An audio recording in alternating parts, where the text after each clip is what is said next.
All right, I think I'm live. Remember to live chat. Remember to guard your privacy. Okay, let's see here. Yeah, I think we're live. All right, 8 o'clock. Let's give it a moment here. See if I can find out where I am. Okay, so if you just joined me, tonight is Friday night. I am done with work for the weekend. It's the day before a holiday weekend. If you're not watching from America, we are in Labor Day, which is the last day of summer.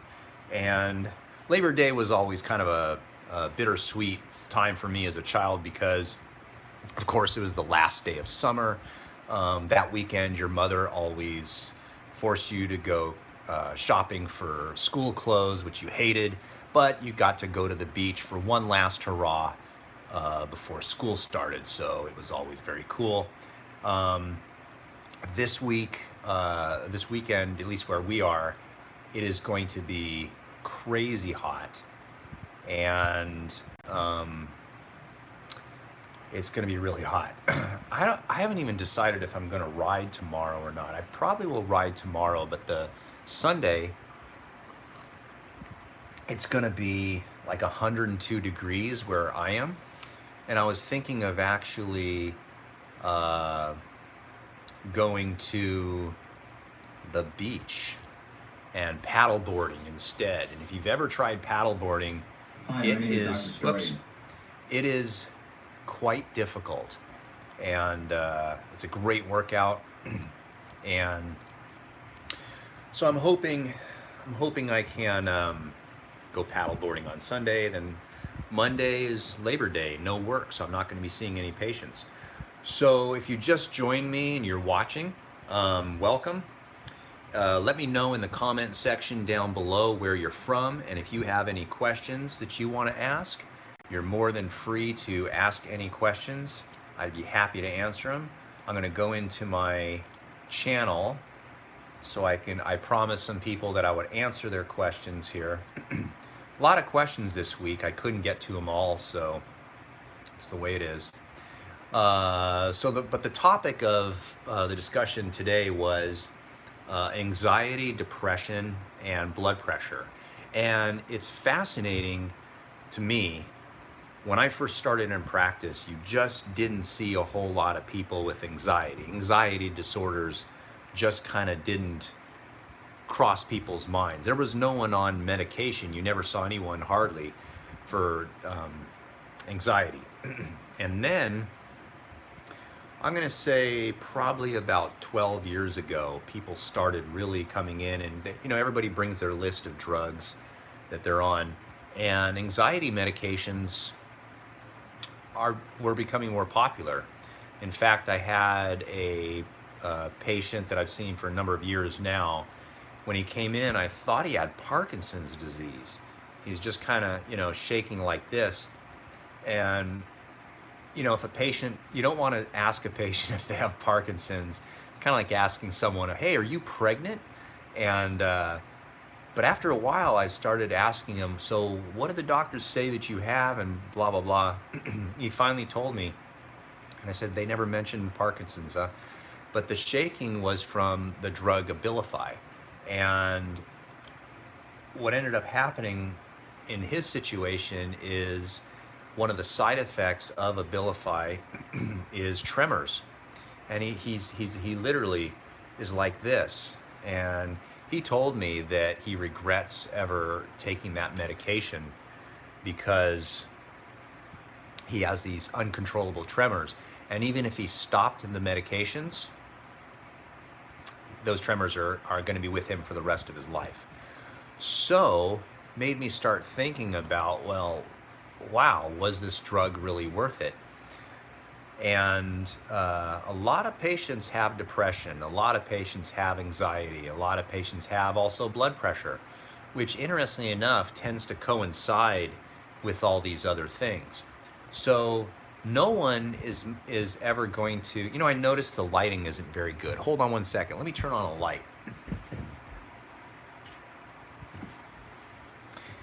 Is that any better? Let me know in the comment section if that's better, if you have better resolution there.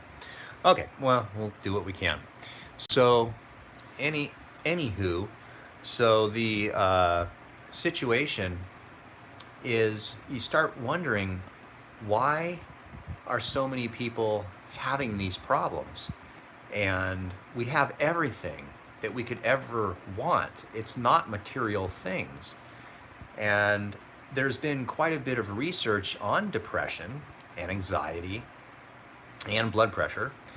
And when you read it, it's almost as if practitioners are not reading it, because so many people hand out medications so easily. It's so easy to get anxiety medications. I'm going to tell you exactly how to do it. You just go into your primary care doctor and say, I don't feel good. I have anxiety. I have nervousness and I can't control things. And I just feel on edge and I just need something. And they just, here's a prescription for anxiety. If you say, now never say that you're going to kill yourself unless you actually mean it. Because at least in California or America, all I know is California law. If you say you're going to kill yourself, the doctor's going to call the police on you, and they're going to protect you from harming yourself.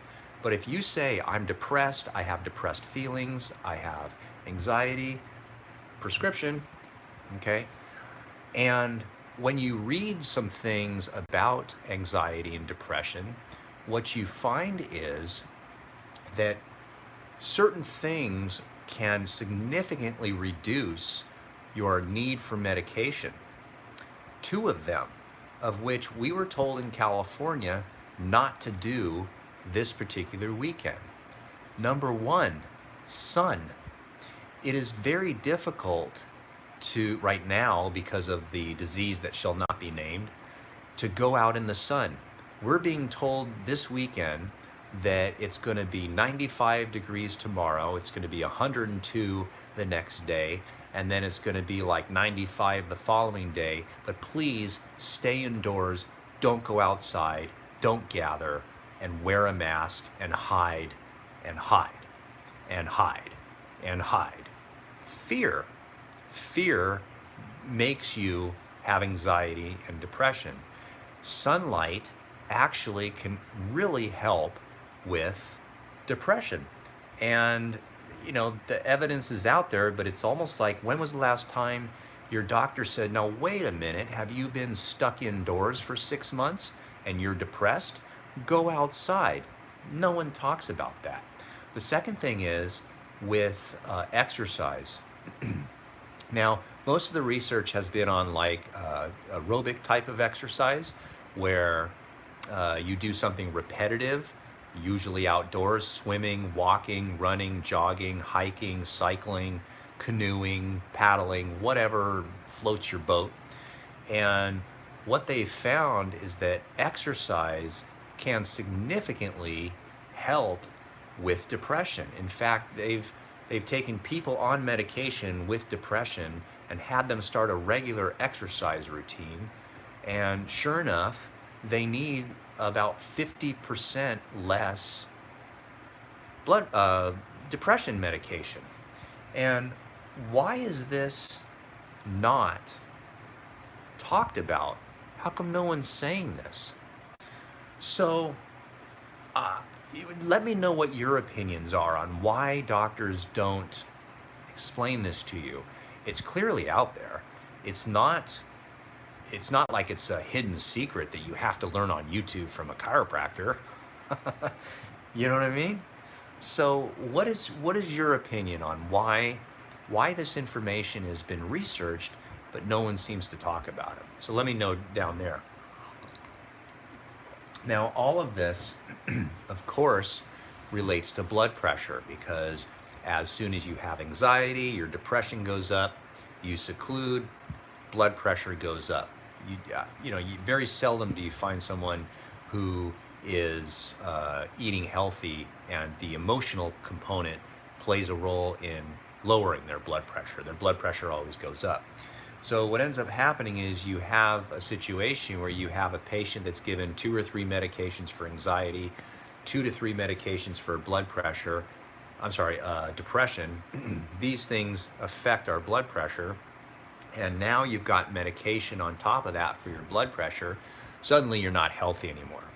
So it's a concerning thing, because I don't do statistics, because who has time for this? If you're actually working, you don't have time to analyze these things. But I would venture to guess that 25%, 30% of the patients that I see are on medications for anxiety, blood pressure, and depression. So, and listen, we live in the greatest place on earth, Southern California. How can anyone be depressed, right? Well, they are. So there's that. So let me go through some of the questions that I got. If you have questions, I'll put you as a priority today. If you are here in the chat, there's a little thing at the bottom called a super chat. If you appreciate what I'm doing for you on YouTube, and you can help me out, throw a little money my way to help my channel keep going, and help me keep going too, because this disease that shall not be named, it's taken a toll on us. Initially they gave us the PPP loans, and that was for like 2 minutes or 2 months or something like that, and it's the way it is. So let's see. Let's go through some questions here. Okay, I'm going to run through these questions. So Joe Blow says, I don't think my blood pressure was ever below 120/80, even when I was skinny 18-year-old. Yes, Joe Blow, that is true, because the 120/80 is kind of an arbitrary number where we think that you should be, and it's a very difficult number to be at unless you're genetically gifted and working out and eat pretty good. So that is true. Jojo Twice says, oops, did I miss UR tips on meniscus tears? I don't know. Let me know what you mean by that, and I'll figure it out.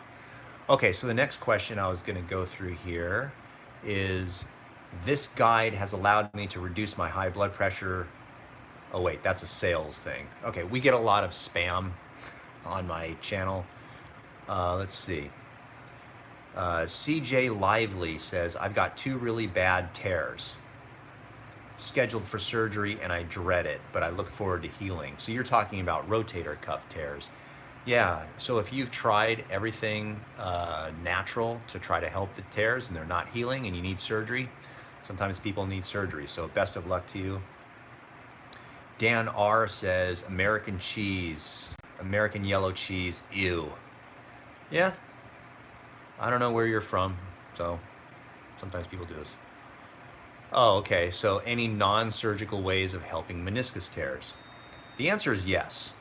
And a meniscus tear, we're assuming that you mean a knee, because there's menisci in our wrist, there's a meniscus in our jaw, and then other joints as well. So I'm going to assume you mean a knee is where you have the meniscus tear. Let me know if, yes, knee. Okay, thanks.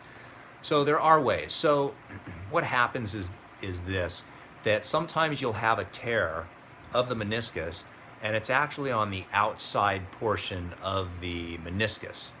And that part of the meniscus actually has a greater potential to heal than the inner part.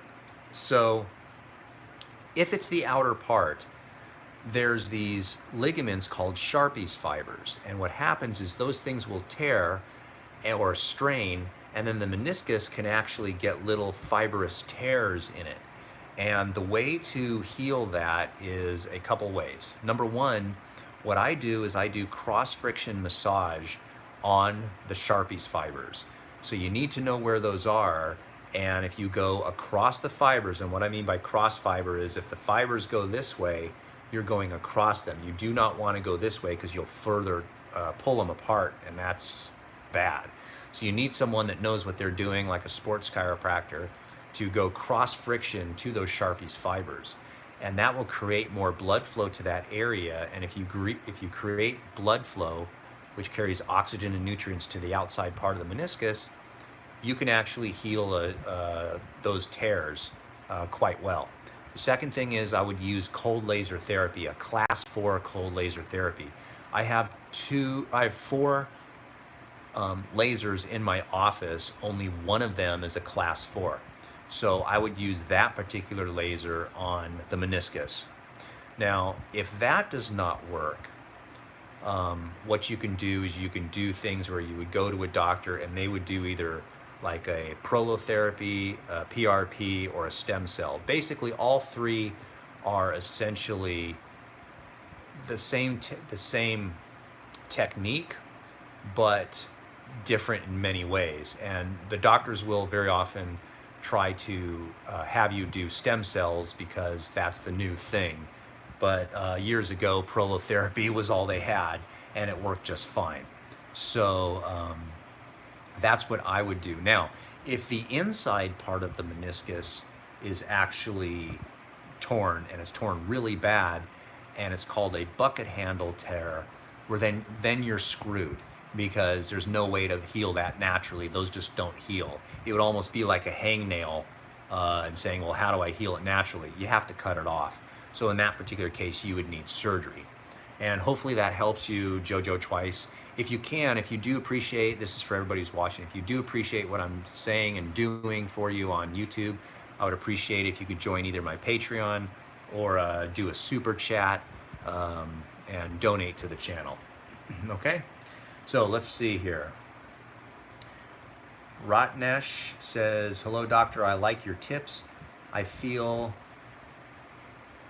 panacetus and heaviness pain on top of my head. Any suggestions?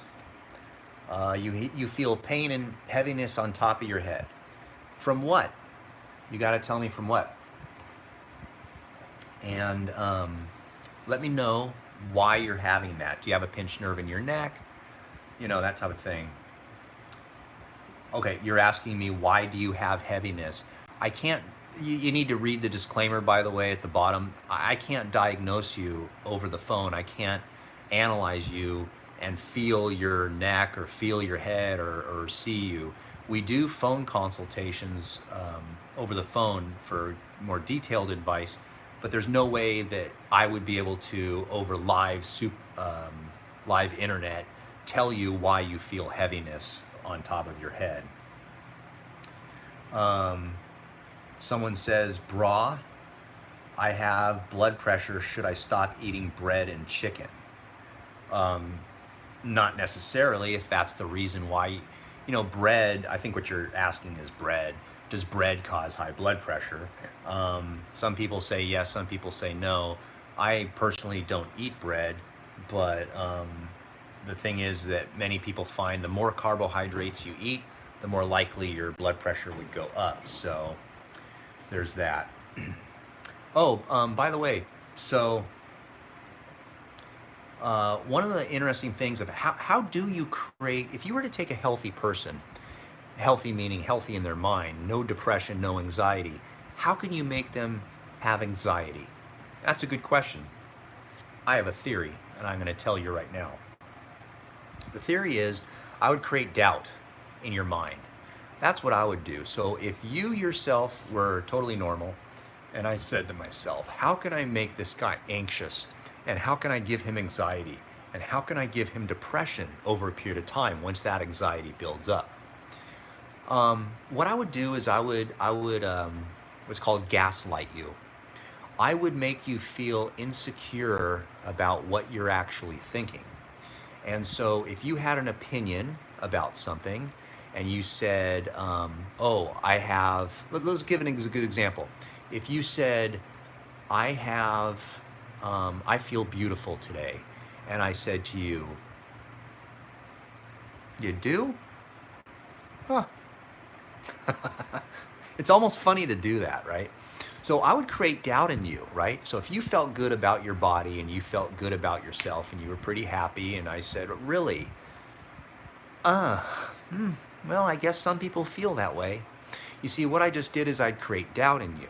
And then I would say something to the effect of, well, people with, your size feet, sometimes they really shouldn't feel that way. You see what I just did? I created an insecurity in your mind without even really saying much. I didn't have to use cuss words, and I didn't have to point out too much. But I can create an uncertainty in your mind.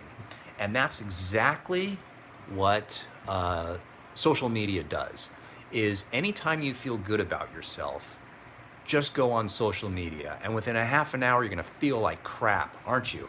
And even if you have a strong opinion about something, there's people that are gonna be against it.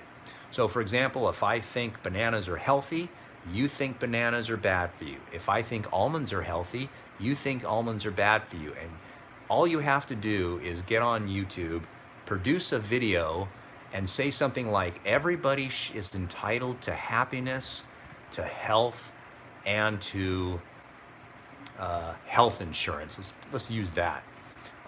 You're going to have so much hate on your channel. You're going to have trolls. You're going to have legitimate hate. You're going to have people that support you.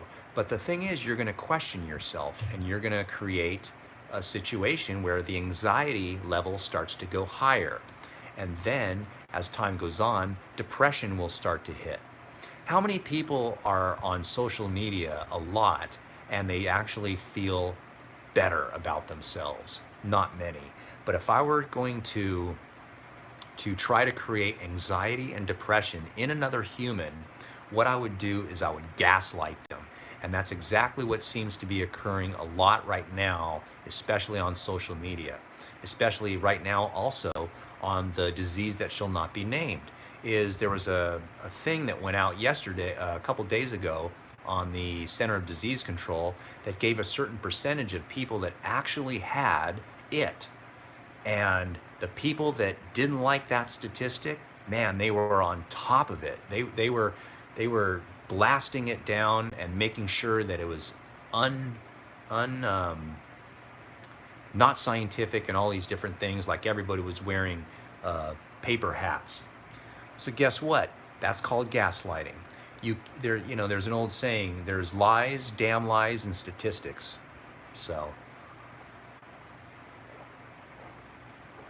anyway, that is how it's done. It's very simple. So let's get back to some questions. I don't know why you are having heaviness of your head. Someone says, my depression is off and on and off. My problem right now is cold flashes and can't sleep. There you go. That's another one. You know what I would do to make someone have anxiety and depression? Deprive them of sleep. That's a great one. You lose sleep, you're screwed. So you got to figure out a way to get better sleep, because that might make a big difference for you. Steely Dan, I like that name. Don't know why my ankle keeps swelling up. Seems like it's weak and I need a brace on my foot. All right. Smoke says drugs gave me anxiety.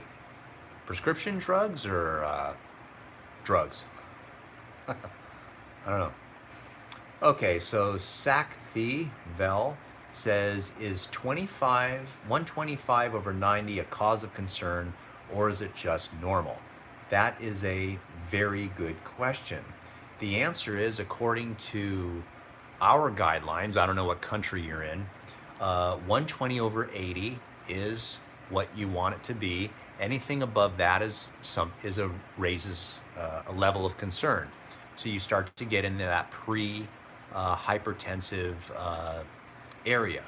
So the guidelines right now, if someone is 125 over 90, is to watch them. Keep an eye on it. That isn't really a treatment. So if I were in your shoes, if I had 120 over 90, here's what I would do. There's a video that I have on my channel regarding lowering your blood pressure in a couple minutes, and it's a breathing method video, and it'll teach you how to at least give yourself a temporary relaxation of your blood pressure. It's almost like taking a break from the problems of the world and temporarily lowering your blood pressure.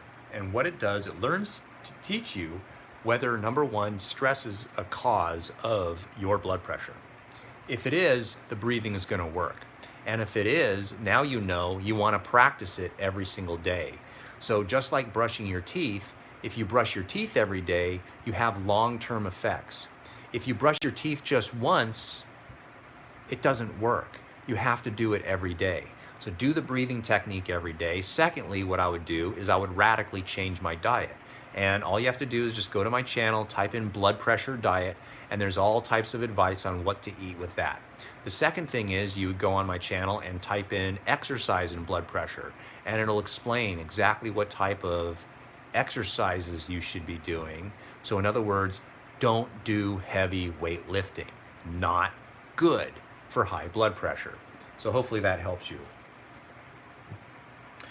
Why does, so Dennis asks, why does psychosis cause lack of motivation? The reason why is because psychosis is a nervous system issue. What is motivation? Nervous system. That's the reason why. Smoke says anxiety makes us feel unhealthy, takes away confidence. So is it, what does it say? So is, I think what you want to say is meditation the best cure. However, whatever works for you, but if meditation works, then you do it. Absolutely. Okay, I think, all right, let's see. David Trang, is the optimal number of readings we should take when measuring blood pressure? What is the optimal number of readings? Do you mean, David, how many times should you take your blood pressure, or do you mean what's the number that it should be? If it's the number that it should be, it's 120/80, and how many times should you take it? Once. Okay, let's see. CA, hello. Sorry, off topic. What could having your elbows bent for extended periods of time possibly result in? I work on my computer and phone, now my elbows hurt. Well, what can it result in?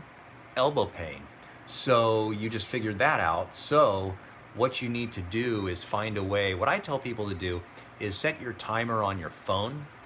And if you can set your timer on your phone to go off every hour, then what that'll do is it'll remind you to take a break every single hour. And you can move your elbows and do things, work out and stuff like that. And that will help with your elbow pain. But that's what happens. So another question, let's see. Someone, Rahul, said, I took a long breath for 4-5 seconds. And okay, don't use profanity. I don't really want to do that. Sunflower seeds, positive on sunflower seeds. How many pressure sessions should one do in many days? Please give suggestions, sir. Okay, this is on the video, 3 pressure points that lower blood pressure quickly. You can do them as often as you like. If you feel that your blood pressure is going up, then you would use those things. This is on the rotator cuff in 4 minutes. I tried to make a video where it was exactly 4 minutes. So the title of the video was rotator cuff in 4 minutes. And I got it to exactly 4 minutes. And, and then YouTube made it 4.01. That upset me. I have calcific tendonitis in my rotator cuff, and I don't have full range of motion because of it. Should I try this? Yes. Why not? What do you got to lose? You know? Okay, so again, so now you're saying, Rotnish, that your heaviness, your head heaviness, and panic. So you're having panic attacks, right? Is that what you're saying? You're having a panic attack, and that's why you have, your head feels heavy. Tell me yes or no. Say either yes or no, and I'll tell you. Yes, there you go. So why are you having panic attacks? You're having panic attacks, and that needs to be the treatment. So you don't go to a chiropractor and have me adjust the neck in order to cure a panic attack. It doesn't really work. So you got to find out why you're having these panic attacks and try to address those. Very often in healthcare, we tend to treat the wrong structure. So like an autoimmune disease, for example, when someone has rheumatoid arthritis and their hands hurt, we tend to treat the hands, not the underlying immune problem. And so for like things like rheumatoid arthritis and stuff, if you're not treating their immune system, then you're not even close to treating their actual problem. So if someone has a head problem and their head hurts and you're trying to massage the head or do something like that when you have a panic attack, but you're not really addressing the panic attack, you're gonna kind of get nowhere. So hopefully that helps you. All right, I am going to likely quit early tonight because it is Friday night before a holiday weekend and I've got some stuff to do. So if you have any questions right away, ask them right now. And if you appreciate what I'm doing for you, give me a super chat to support the channel. Also, if you'll see at the bottom of the video, I have some things like you can buy a face mask, you can buy a coffee mug with my my thing on it from T-String. I would appreciate that to help support the channel. So it doesn't look like there's any other questions. So, well, there you go. See right away. All right, let's see. Penny Piazzazi. Hi there, I just got here. I was wondering if diet helps with depression. Yes, it does. You are a sugar addict. Okay, so look into like the paleo diet or something. You might be surprised, or the zone diet, and you might be surprised how much those are good references to learn about how diet affects our brain.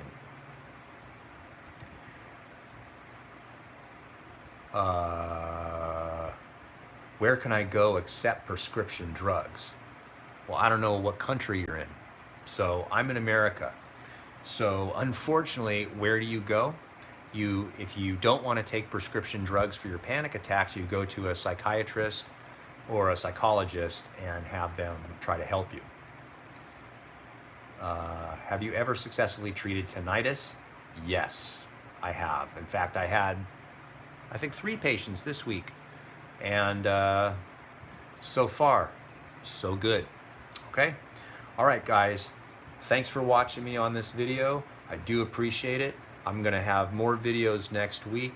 I don't know if I have one set up for you on Monday or not. And but I'm going to try to do about 4 videos per week. And thanks for watching. Thanks for being a supporter of my channel. And I am out.